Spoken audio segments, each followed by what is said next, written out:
Hello and welcome to this extremely important interview of the Quint. And today we have with us Mr. Zafar Choudhary, who is the editor of the Dispatch, which is a digital online news, opinion and analysis portal centered in Jammu and Kashmir. Mr. Choudhary, thank you so much for taking out time for this My pleasure. extremely important interview, sir. We all know what happened last night. It was the Quint has been tracking all the militancy-related incidents in Jammu since the beginning of this year, and last night's encounter in which I think four Jawans and a police officer have died. Four Jawans and one police officer, I think. Confirmation is about four army personnel. Four army personnel. Yeah, and it seems that last night was the 14th militancy-related incident this year, give or take. So I think, sir, then the first question, which I think is the most prevalent question in everybody's mind is, why is Jammu seeing this sudden spate of attacks while Kashmir seems to be calmer? And I think a lot of theorization that is happening is that because the army has such a strong hold on Kashmir, that the militants are shifting their bases to Jammu so that they can distract the Indian army from Kashmir. What are your thoughts on that? What do you think is actually happening? So this question is coming back every time a major terrorist attack takes place, that why is Jammu region the focus of terrorism this time? So it's not a sudden thing that's happening. This is happening for the last 4-5 years. So, and what you mentioned, that this distraction from Kashmir to Jammu, it looks like is the possible reason, because I think post 2017-18, the security forces have been able to make one of the best operational dominance in Kashmir Valley, where militants have been on the run. We remember that, some events that took place in 2016 and 17. Then there was a renewed focus, a renewed military doctrine or approach, you can say, under the then Army Chief General Bipin Rawat, a more coordinated kind of operations between Army, J&K Police, CRPF, intelligence agencies, and other security paraphernalia, I think, which put militants under a lot of stress in the Kashmir Valley. And then in quick succession of events in 2019, major political developments also happened. That abrogation of Article 370 and downgrading of the state of Jammu and Kashmir to Union Territory. Following that, there has been a more aggressive approach of the militants, of the terrorists, to infest Jammu region. So I think the initial idea was because they were finding it very difficult to keep fighting in Kashmir, where security forces, of course, achieved a tremendous degree of success. So Jammu region had been, in a way, accepted as a peaceful region over 25 years ago, when incidents of militant violence went on a very fast decline from mid-2000s onwards.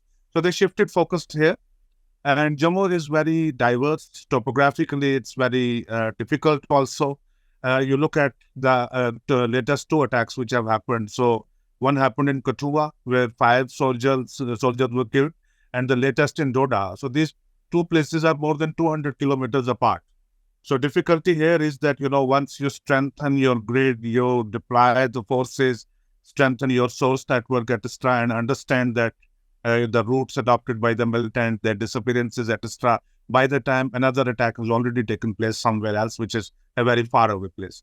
So I think it's a very careful tactic that's being deployed by the militants.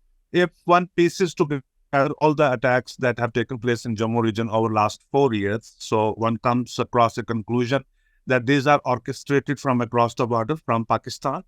And these terrorists, they come from across the border, they execute an attack, they get killed, or they go back without getting mixed up in the local population.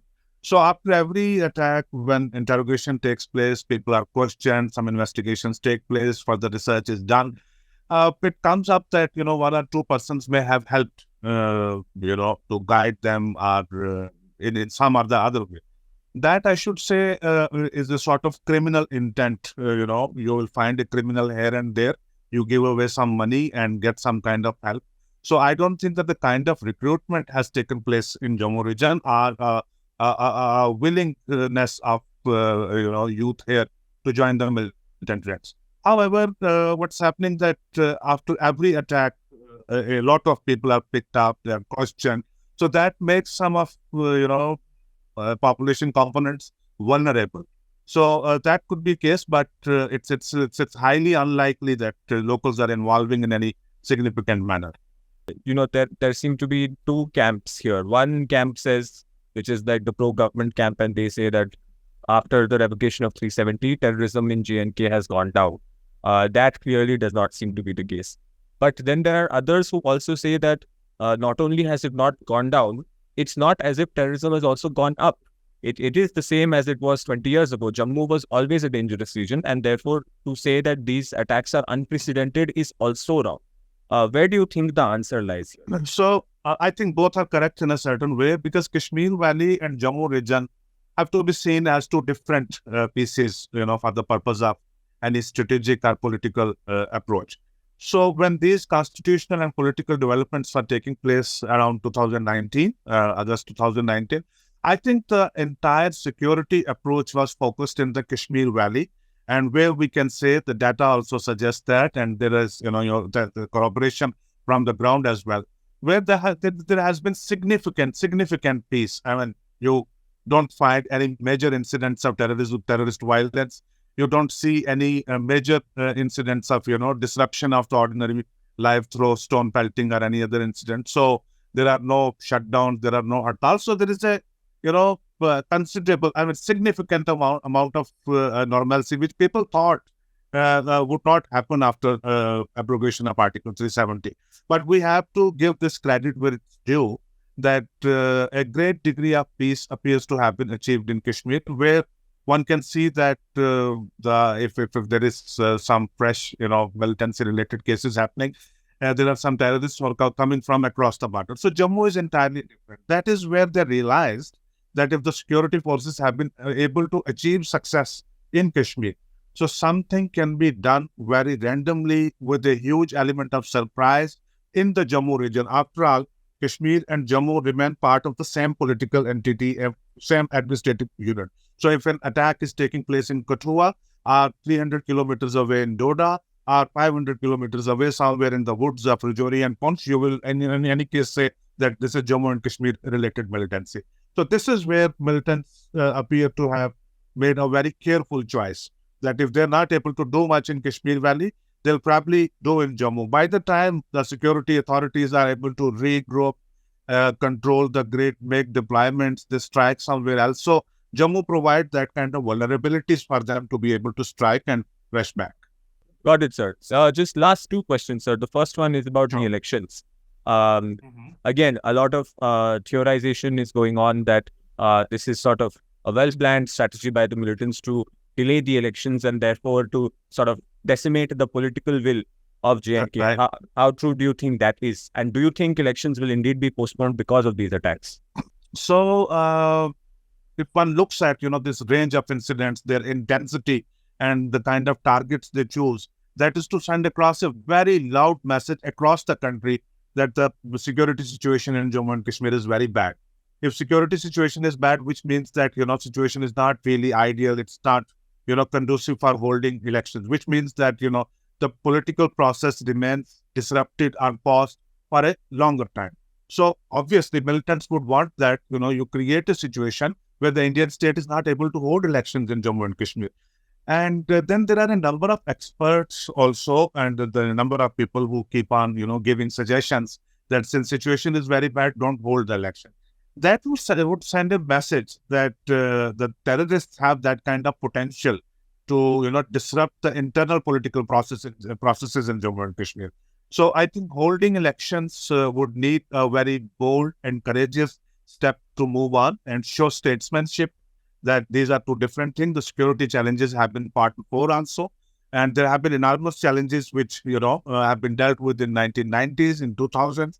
If this revival, the security forces are capable and competent of fighting, but if political processes resume, that would be helpful to, contain this situation further rather than creating a difficult or complex situation. And final question, sir, since you are a senior experienced journalist, what do you think the army needs to do going forward? And should there be more state involvement or less? That is, should the state let the army do what it does best and stay out of it?